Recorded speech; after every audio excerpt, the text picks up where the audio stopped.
Hello दोस्तों, स्वागत है आपका जीके सत्यम स्टडी में, जिसमें हम लेकर आते हैं जनरल नॉलेज से मोस्ट इम्पॉर्टेंट क्वेश्चंस जो सभी कॉम्पिटिटिव एग्जाम्स के लिए बहुत ही इंपॉर्टेंट होने वाले हैं। तो आज की इस वीडियो में हम फिर से लेकर आ गए हैं टॉप 25 जीके जीएस प्रश्न जो सभी आगामी परीक्षाओं के लिए इम्पॉर्टेंट होने वाले हैं। तो वीडियो को एंड तक ज़रूर देखिए। वीडियो के एंड में आपसे एक प्रश्न पूछेंगे, उसका आंसर आप सभी को कमेंट करके ज़रूर बताना है और साथ ही ये भी कमेंट करके बताना है कि आपके 25 में से कितने प्रश्न पहले से ही आपको आते थे, कितने प्रश्न आपके सही हुए हैं। तो चलिए शुरू करते हैं। आज का जो सबसे पहला प्रश्न है वो है, भारत में पुर्तगालिन संस्कृति कहाँ पाई जाती है? पुर्तगालिन संस्कृति ऑप्शन दिए गए हैं। तो दोस्तों इसका सही आंसर क्या हो जाएगा? जिस किसी को आंसर पता हो तो आप साथ के साथ कमेंट करके भी बता सकते हैं।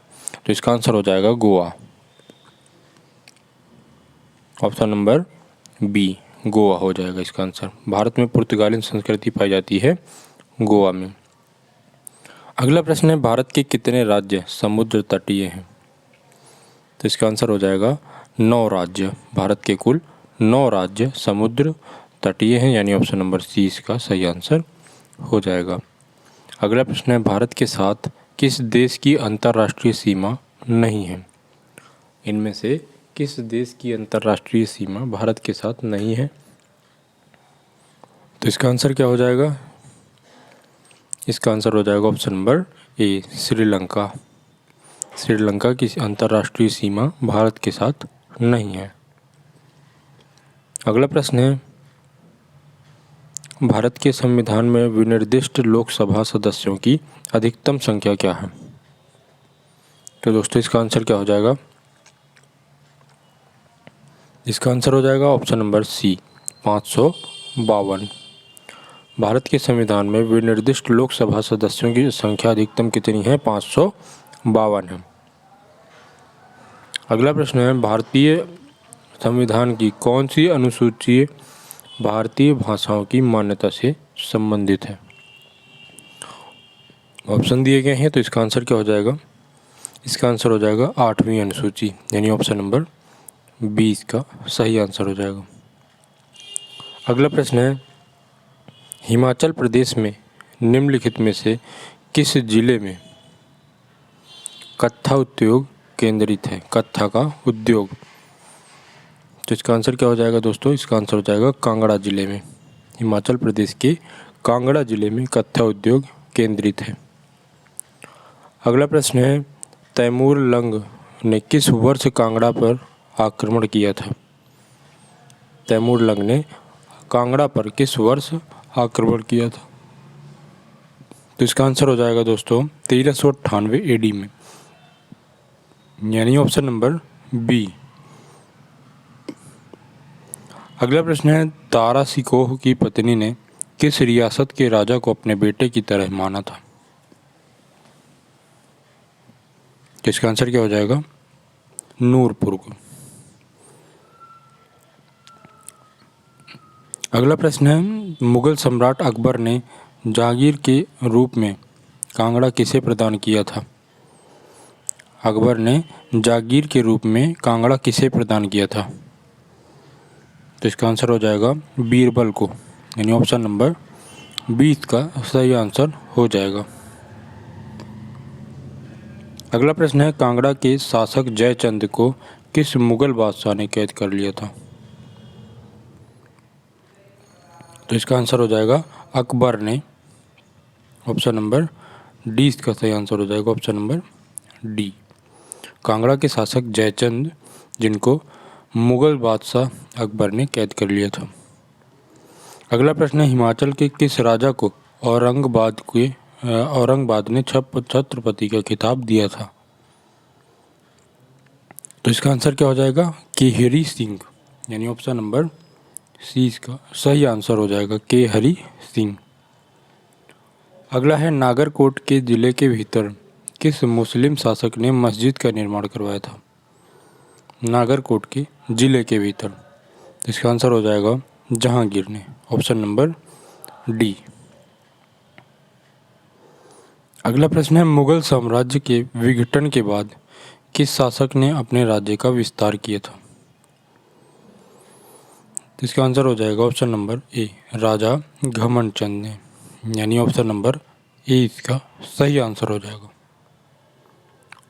अगला प्रश्न है, किसने राजा घमंड चंद को अपने साम्राज्य का आगे विस्तार करने से रोका था?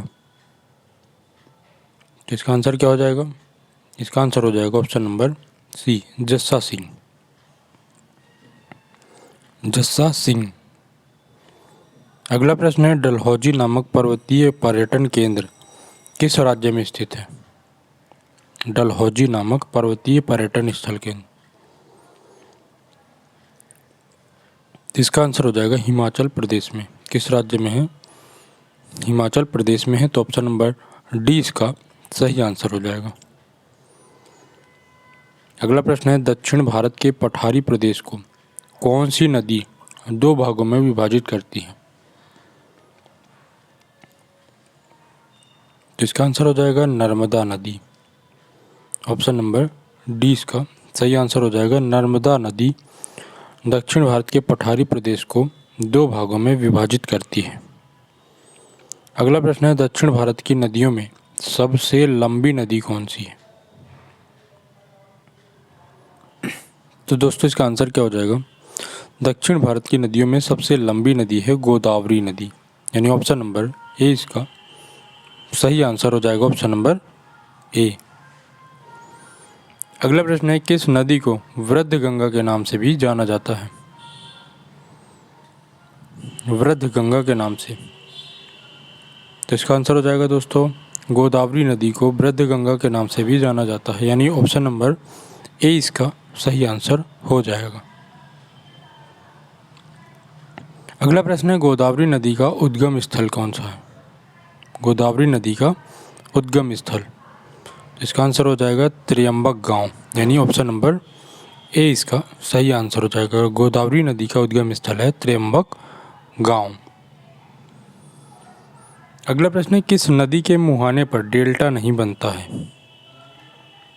तो इसका आंसर हो जाएगा तापी नदी। ऑप्शन नंबर बी इसका सही आंसर हो जाएगा। अगला प्रश्न है, किस नदी को उसकी पवित्रता के कारण दक्षिणी भारत की गंगा कहा जाता है? तो इसका आंसर क्या हो जाएगा? कावेरी नदी।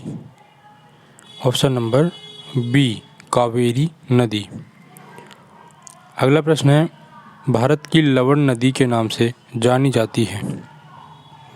भारत की लवण नदी के नाम से जानी जाती है, तो ऑप्शन नंबर डी लूनी। अगला प्रश्न है, भारत में प्रभावित होने वाली सबसे बड़ी नदी कौन सी है? भारत में प्रभावित होने वाली सबसे बड़ी नदी, तो इसका आंसर हो जाएगा गंगा। Option number A. अगला प्रश्न है, गंगा नदी को बांग्लादेश में किस नाम से जाना जाता है? बांग्लादेश में गंगा नदी को किस नाम से जाना जाता है? पद्मा नाम से, यानी ऑप्शन नंबर ए इसका सही आंसर हो जाएगा। और आज का आपका प्रश्न है, सुंदरवन का डेल्टा कौन सी नदी बनाती है? सुंदरवन का डेल्टा, ऑप्शन दिए गए हैं गंगा, नर्मदा, तापी, ब्रह्मपुत्र या गंगा ब्रह्मपुत्र।